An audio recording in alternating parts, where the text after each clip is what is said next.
A cada 10 minutos nasce em alguma parte do mundo uma criança sem pátria. E de acordo com a Unicef, no ano passado foram mais de 16 milhões de bebês que sobrevivem às duras penas nas fronteiras de países. A Tailândia e também Costa do Marfim encabeçam a lista dos lugares onde vivem as 20 populações sem nacionalidade. No programa de hoje, nós vamos saber quais os direitos dos bebês apátridas.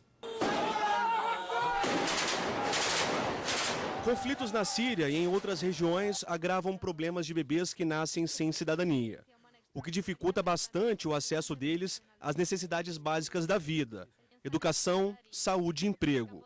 Ainda é muito difícil calcular os prejuízos dessas crianças que perderam o passado e muitas vezes tiveram que deixar a cultura de origem. Durante o conflito, a falta de registros de nascimento dificulta contabilizar a quantidade de crianças espalhadas pelas fronteiras.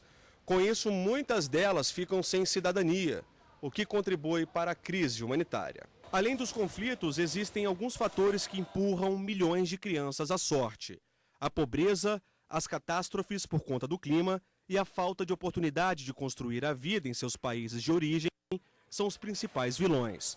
Para se ter uma ideia, segundo a Unicef, 1 a cada 8 crianças vive em áreas de conflito. E eu convido você a acompanhar a nossa conversa sobre garantias dos bebês sem pátria.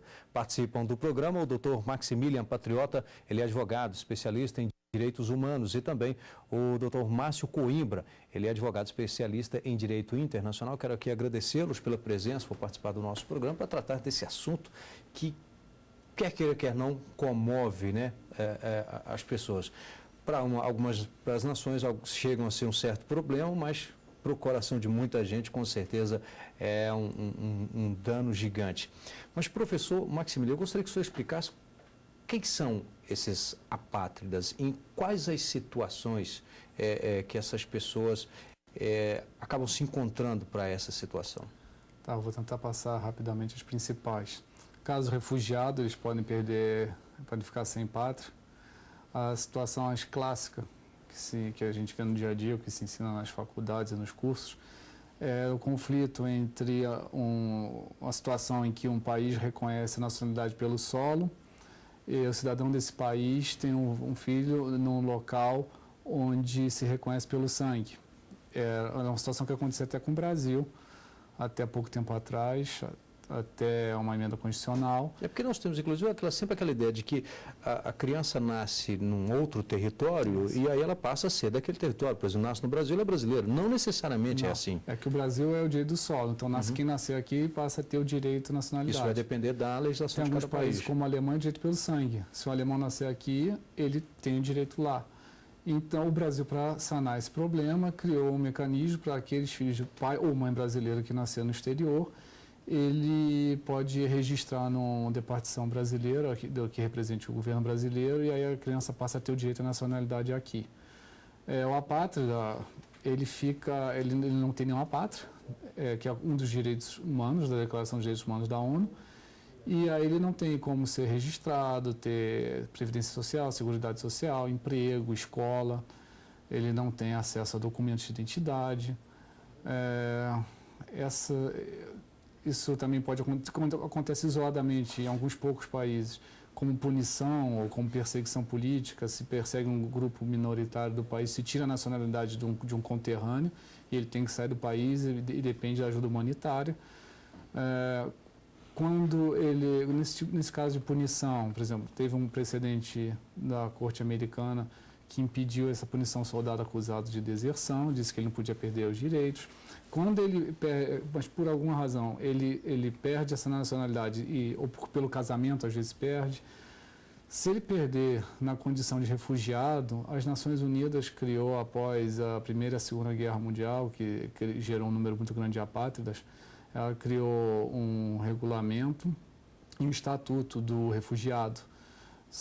Já em torno de 68 países já assinaram, acho que ratificaram. Não é um número muito grande, que as Nações Unidas têm por volta de 193 países inscritos. Quem aderiu e ratificou o regulamento e estatuto tem que se comprometer a uma vez recebendo o refugiado em seu país. Ele tem estatuto de refugiado, ele teria que ter umas garantias mínimas que qualquer estrangeiro tem naquele país. A dificuldade, às vezes, é que as pessoas fogem na guerra, não tem documento nenhum para se identificar, e aí teriam que ser criados documentos provisórios ou permanentes. Teria que proteger aquelas pessoas e os seus filhos, ou só as crianças também que estivessem desacompanhadas, que aparecessem em outro país, dando a elas todas as garantias, não devolvendo ao país até que cesse a instabilidade ou o conflito que gerou o estatuto de refugiado. E com isso ela teria garantias mínimas para se inserir na sociedade que a recebeu. O refugiado também tem que se comprometer a respeitar os costumes do lugar onde ele está. Uhum. E com isso você impede que a pessoa fique sem nacionalidade nenhuma.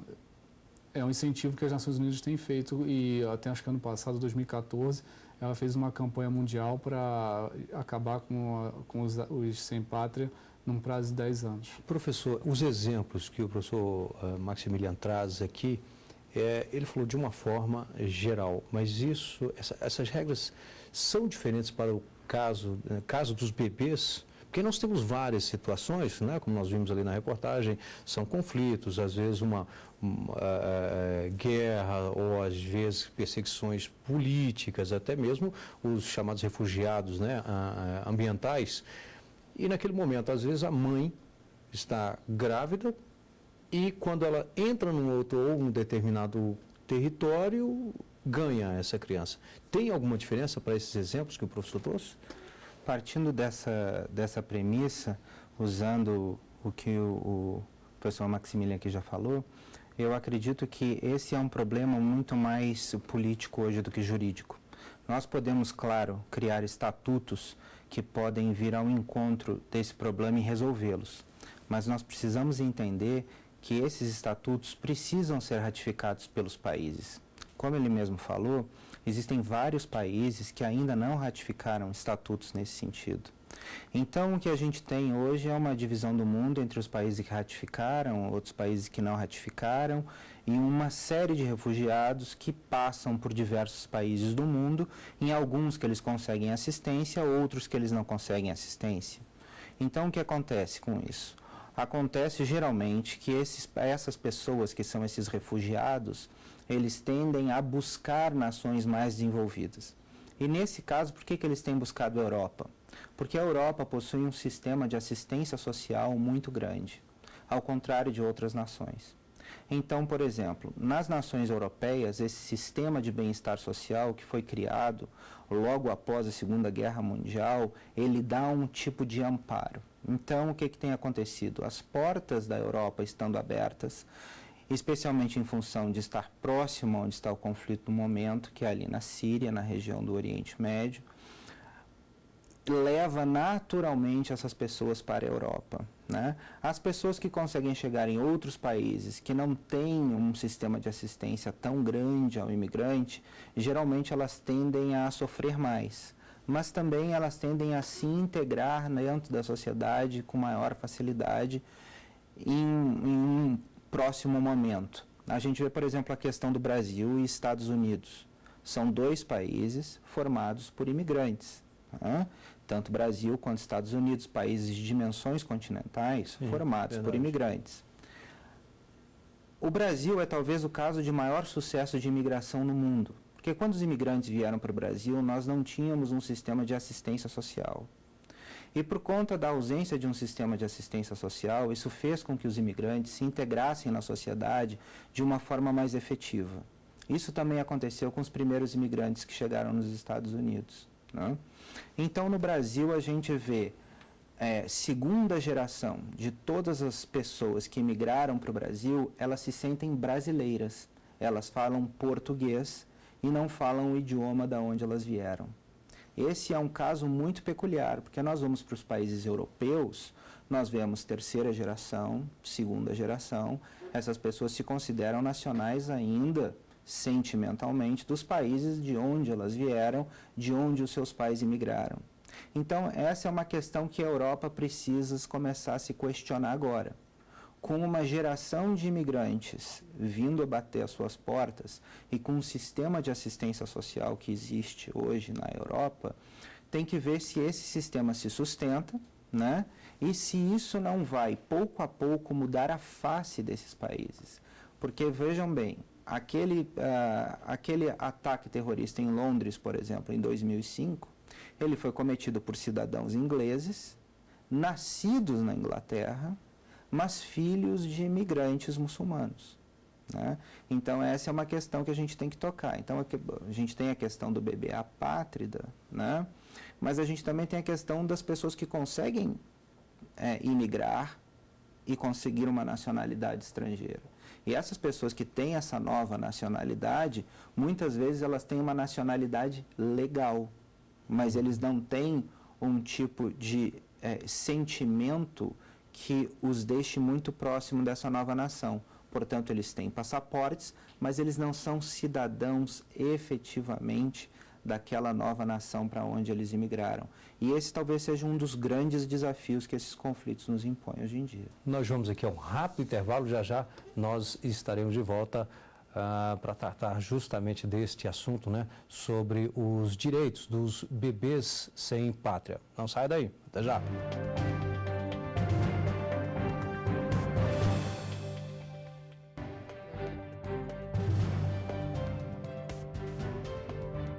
O Direito Sem Fronteiras está de volta e hoje estamos falando sobre os direitos dos bebês sem pátria, né? De quem é a responsabilidade. E aí eu passo essa responsabilidade para os professores. Nesse caso, de quem é essa responsabilidade por essa assistência social que o professor citou, inclusive no bloco anterior, o professor Maximilian? Aí também vai de cada país, a legislação de cada país, mas não tem um contexto universal? Como colocou o doutor Coimbra aí naquela outra questão anterior, quando tem várias situações, eu não mencionei todas, vou acrescentar outras. Por exemplo, uma criança que nasce abandonada, perdida num navio ou num avião, não tem pai, não tem mãe, ela teria que ter os direitos de nacionalidade, não é um refugiado, teria que ter os direitos de nacionalidade da matrícula ou do registro da embarcação. Isso é uma regra geral, mas nem todos os países adotam, nem todos os países são soberanos para utilizar a sua própria legislação, a menos que ratifiquem tratados e acordos internacionais. E se não tiver ratificado e a legislação for contrária a esse tipo de direito, a pessoa fica sem nacionalidade. O senhor disse a bandeira do navio, por exemplo? Bandeira ou matrícula, conforme o caso, conforme a regra da legislação local de cada país. Outra situação de ficar apátrida, que também não tem tanto respaldo, é quando a pessoa ou o pai dessa pessoa faz a migração ilegal, não passa na alfândega, não tem papel e nasce num local onde não tem direito ao solo, direito sanguíneo. O filho também vai ser apátrida. No caso dos refugiados, tem esse mecanismo que não foi aderido por todos, por uma questão muito mais política do que jurídica, mas eles têm, como existe esse estatuto e o regulamento para dar as regras e garantias, eles têm uma proteção maior, os refugiados. Você dá os direitos mínimos do país, mas se o país já não tem infraestrutura para o seu nacional, aquele que vem de fora e não tem uma afinidade, ou que precisa de um tempo para aprender a cultura e a língua do país, além desse problema, ele vai enfrentar problemas de fome e miséria, que são problemas do cotidiano daquele povo. Por isso, eles procuram normalmente países mais desenvolvidos que, por questões políticas, ou por reserva de mercado, ou porque não conseguem dar vazão a todos os que o procuram, criam um mecanismo para limitar ou não aderem à política de defesa dos direitos dos apátridas, ou para acabar com os apátridas.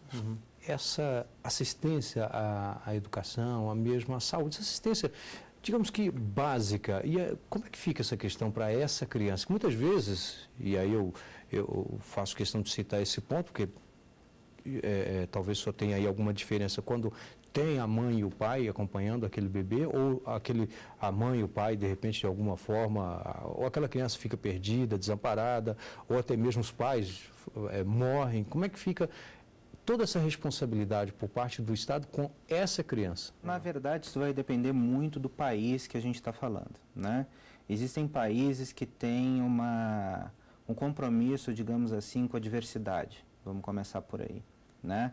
Tanto os Estados Unidos como, por exemplo, o Canadá, eles procuram ter uma distribuição de imigração equânime no seu território. A cidade de Toronto, por exemplo, é uma cidade que mostra exatamente essa diversidade. Nós temos pessoas de nacionalidades diferentes e eles estão construindo um país que nós ainda vamos ver na próxima geração. Ou seja, o Canadá tem essa estrutura, criando essa estrutura para o futuro.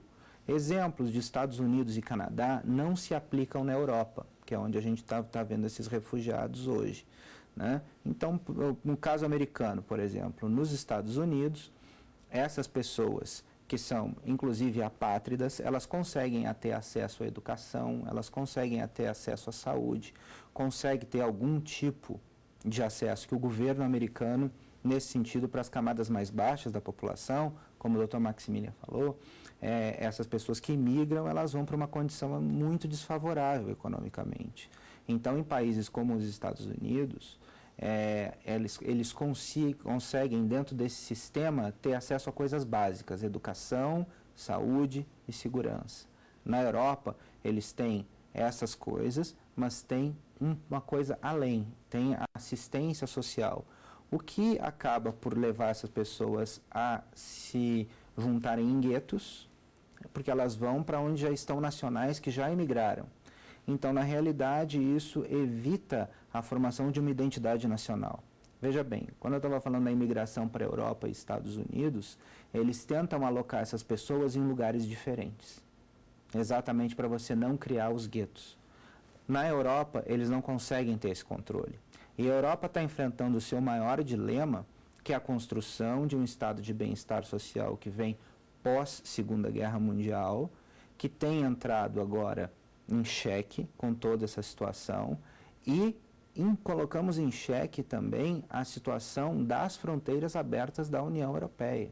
Isso é uma coisa que, em breve, a gente pode ver desmoronar, que é o Acordo de Schengen. Né? A gente viu já a Suécia, que tem recebido quantidades assombrosas de imigrantes, fechar suas fronteiras com a Dinamarca e com a Noruega, né? E nós estamos vendo outros países começarem a ter esse mesmo comportamento. Mas essas pessoas, especialmente os apátridas, né, eles tentam ir para países mais desenvolvidos, mas o curioso é a gente enxergar que os países que têm o maior número de apátridas são países que são nações que a gente chamaria em desenvolvimento, como o Paquistão, por exemplo, como a própria Turquia, né? E a Turquia, que, por intermédio do Atatürk, há quase 100 anos, construiu um Estado laico, hoje está começando a ter problemas, né? A Turquia enfrentando ataques terroristas, sistematicamente, e então, porque ela está na boca da Europa, a Turquia está numa região muito complicada, porque ela está na fronteira da Síria e nas portas da Europa. Então, é um país que é um pouco de Oriente Médio e um pouco de Ocidente. Ela está entre dois mundos. Então, ela, digamos, é o país que mais sofre com a questão dos refugiados, dos apátridas, né? Porque eles vão para essa porta de entrada da Europa, mas, ao mesmo tempo, eles vão para um Estado que não consegue, nesse momento, dar conta de toda essa situação. Os países que estão na periferia das zonas de conflito são aqueles que realmente mais sofrem, porque eles recebem fluxos de imigrantes muito grandes, como, por exemplo, aconteceu antigamente no Oriente Médio, né? Ali com a Palestina e praticamente uma diáspora palestina para todos os países da região, mais em especial para a Jordânia. A Jordânia tem um número enorme de palestinos que acabaram se deslocando para lá em função do conflito com Israel. O que está acontecendo agora com a Turquia e a Europa por a Síria, por a questão do problema na Síria, e também no Paquistão, que é uma região que também vive conflitos, que recebe hordas de imigrantes também. Nós temos aqui um outro ponto, que é a Convenção sobre o Estatuto dos Apátridas, né, de 1954. Ela atende essas necessidades de hoje? A questão da não ratificação foi criado por um dos organismos da ONU, o Alto Comissariado das Nações Unidas para os Refugiados. É esse órgão que é responsável por fazer campanhas junto aos países que compõem a ONU para que eles adiram e para que eles apliquem essas regras. Essas regras defendem e elas criam o compromisso dos países em receber refugiados, o compromisso dos países em facilitar, em fornecer direitos para os refugiados, direitos mínimos, os mesmos direitos que eles concedem aos estrangeiros nos seus países, e até mesmo criar mecanismos para que esse estrangeiro possa adquirir uma nacionalidade, a do país que o recebe, caso não seja possível ele retornar ao país de origem dele. Concomitantemente a isso, tem outros organismos internacionais ligados à ONU que tentam também de fazer, a política permanente da ONU por um lado, fazer com que os países adiram ao sistema protetivo dos refugiados. Dos 193 países, 60 e poucos já ratificaram. Então, se comprometem, podem sofrer sanções da ONU se não cumprirem, se não derem garantias mínimas aos refugiados que receberem em seu território. Por outro lado, a ONU está incessantemente buscando cessar fogo nos locais de conflito. O professor citou aqui alguns países que têm esse problema aí de conflitos. Temos outros, professor, e eu gostaria que o senhor falasse se há aí alguma mudança, pelo menos em razão de não ser necessariamente um conflito, mas uma fuga, por exemplo, de pessoas, e aí mulheres grávidas que acabam tendo bebês até no deserto de Gobi, né? Crianças, mulheres e famílias que tentam fugir da Coreia do Norte, por exemplo, para ir para a Mongólia, às vezes passam ali pela China, ou seja, uma situação totalmente também complicada. Não necessariamente é uma guerra, mas é uma fuga que acaba enquadrando nesse perfil de apátridas, não? Nós estamos diante da maior crise humanitária de deslocamento de refugiados, talvez desde a Segunda Guerra Mundial. Isso, né? Até completando, me desculpe, que com esse ponto que eu falei do professor Maximiliano, talvez nessa questão de 1954 do Estatuto, parece que o problema é sempre o mesmo. Talvez a quantidade hoje é que é maior, não? Existe uma facilidade de deslocamento maior que não existia naquela época. Né? Hoje nós temos aviões e as passagens são infinitamente mais baratas do que naquela época. Nós temos outros meios de transporte. Né? O mundo hoje facilitou muito os deslocamentos. Né? De avião a gente pode estar em qualquer parte do mundo em 24 horas. Né? Então hoje a gente tem um deslocamento maior de muitas pessoas buscando países de situação econômica mais significativa. Então, o que acontece? Essas pessoas vivem numa situação muito ruim nos seus próprios países e elas procuram imigrar para outros países. É um fato curioso. Eu passei vivendo fora do Brasil os últimos 10 anos. Né? Nos últimos 2 que eu vivi em Washington, nós vimos dados sobre imigração muito interessantes. Nós vimos que dentre os países de língua hispânica, então do México, Argentina, da América Latina, que migram para os Estados Unidos, são as pessoas de classes mais baixas. E o Brasil é o único que exporta, digamos assim, pessoas de classe média, que tentam imigrar para a classe média. Então a gente vê, eu estava inclusive vendo nos jornais recentemente, o grande fluxo de pessoas, profissionais de nível superior no Brasil, que vão para os Estados Unidos para fritar hambúrguer, né?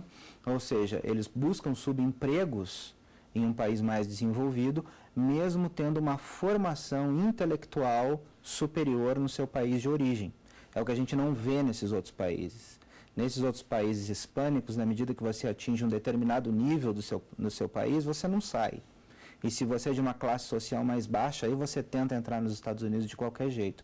O Brasil é o único país da América Latina que exporta profissionais para os Estados Unidos, chamamos de profissionais, imigrantes, melhor dizendo, né, altamente qualificados. O Brasil tem uma classe média que migra, o que é uma coisa que nós não vemos em outros países, que é uma coisa muito curiosa. Bastante curioso, por sinal. O Direito Sem Fronteiras de hoje fica por aqui e nós conversamos sobre os direitos dos bebês sem pátria e, claro, também entramos aí em outras questões de migração e agradecemos a participação dos convidados, o Dr. Maximilian Patriota, ele que é advogado especialista em direitos humanos, e também o Dr. Márcio Coimbra, especialista em direito internacional. Muito obrigado a vocês dois pela participação, pelas contribuições. Obrigado. E lembro que se você quiser participar do programa, basta você enviar aí a sua sugestão de pauta para a gente. O nosso endereço é direitosemfronteira@stf.jus.br. E você pode também assistir a esta entrevista ou a outras entrevistas na TV Justiça por meio do nosso site tvjustiça.jus.br. Obrigado e até o próximo encontro.